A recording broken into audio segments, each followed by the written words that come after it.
والله لن أنسى مسجدنا الأقصى وقبة الصخرة تبكي من الحسرة تقول يا رباه يا واجب الحياة بعونك اللهم اكتب لنا النصر.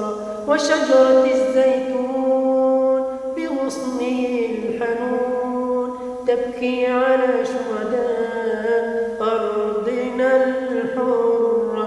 يا لوعة النفس عليك يا قدس وأنت في البلوى والعيشة المرة.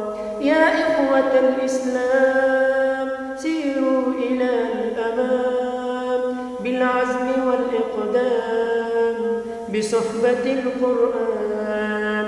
النور في أيدينا وربنا يحمينا قرآننا يهدينا في ساحة الإيمان. النور في أيدينا وربنا يحمينا قرآننا يهدينا في ساحة الإيمان.